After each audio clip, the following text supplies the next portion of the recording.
Alright, so in between all these Vine videos I'm doing, I'm trying to do like serious topics to give y'all something to look at after y'all done calm down from your hysterical laughter from some reason. I don't know, like I just started doing the Vines, I just got bored today and it's just like chilling. It was just like every time I saw something I'd be like, I bet you bitches be like, and niggas be like, and they be like, and she be like.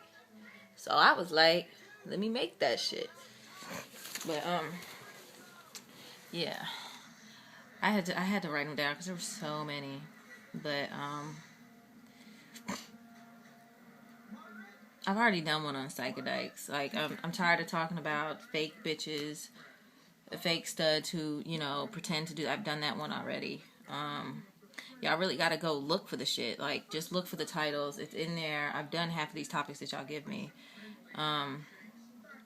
Let's see. I guess I'll do how to get over your ex. Sleep with another bitch. I don't fucking know. I mean, no, I'm just kidding. Sometimes it helps though. Seriously. But it does. It helps you detach away from the emotional and physical sense of that person. But it also depends on what happened in the relationship. If it's a mutual thing, then I don't think it would be that hard for you to get over her, because I would feel like y'all would still be some way kind of close in a way if it was a mutual understanding. But if like she broke up with you, to be with somebody else, or maybe she just fell out of love, all that sad shit, and vice versa. It's really, you really gotta take your time. It's not something that you get over in a night. It's not something you get over in a couple of hours. It takes months. It's a grieving process. It's like death. Like, you know what I'm saying? Like when somebody dies, like, because you never know if that person is gonna come back. You never know what's gonna happen. I mean, you can just, what is it? Hope for the best and expect the worst, I think is the saying, or pray for whatever. Anyway, but you catch what I'm saying. But like, it really is. It takes a long time.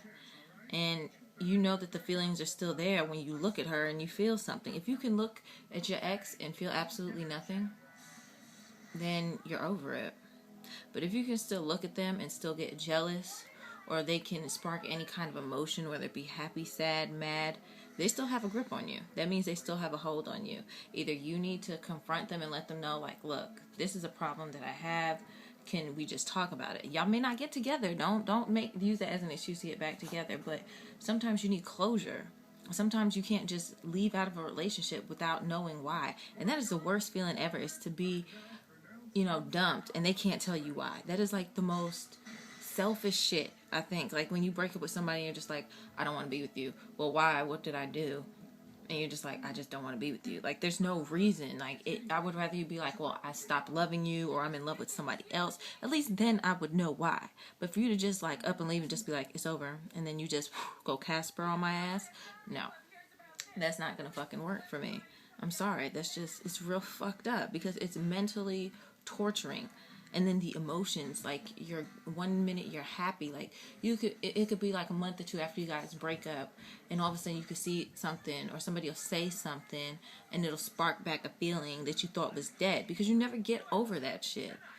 Like I still haven't gotten over my first breakup, and that was when I was 16. I'm 23. You know what I'm saying? Like I still ask questions. Why? Like, why did this happen? Why did I let this happen?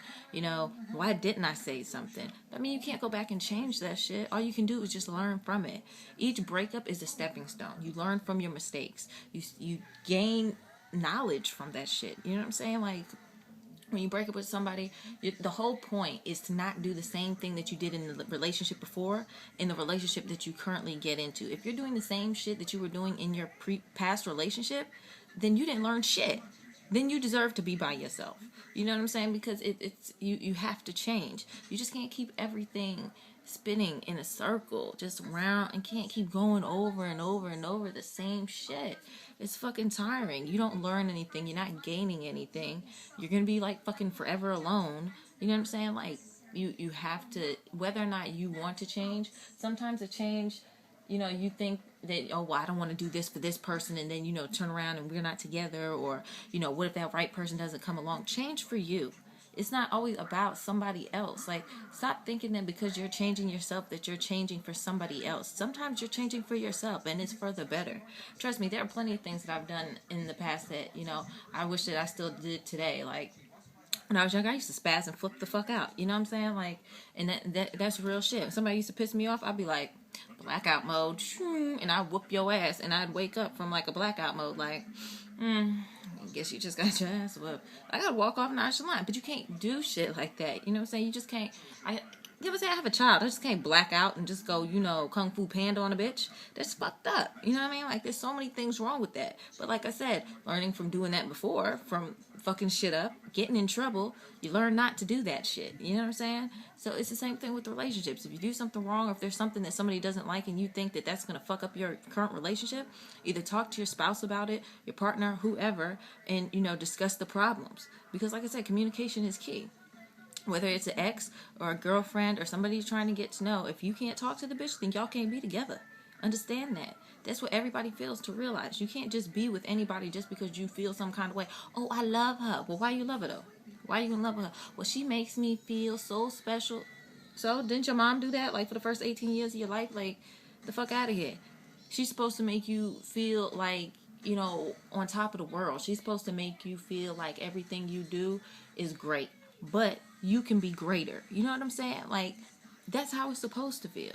Your spouse is supposed to make you better and better. They're supposed to build you up, not knock you down. You know what I'm saying? You don't want to ever hit a plateau in a relationship to where you're just cruising along. There's got to be some kind of ridges, whether they be up or down. You still have to go through that shit. That's how you learn. Like, people just think that, when they see a good relationship, everything's just smooth sailing. Please. This shit is never smooth sailing. Just because they may not talk about it, they may not discuss it publicly like other motherfuckers do, doesn't mean that others don't go through it. And it's definitely an emotional roller coaster. That's the best way I could put it, because it doesn't matter which way you go. You always have to come to a point where you got to start over. You have to come back to, ground zero. Like, okay, well, I did this.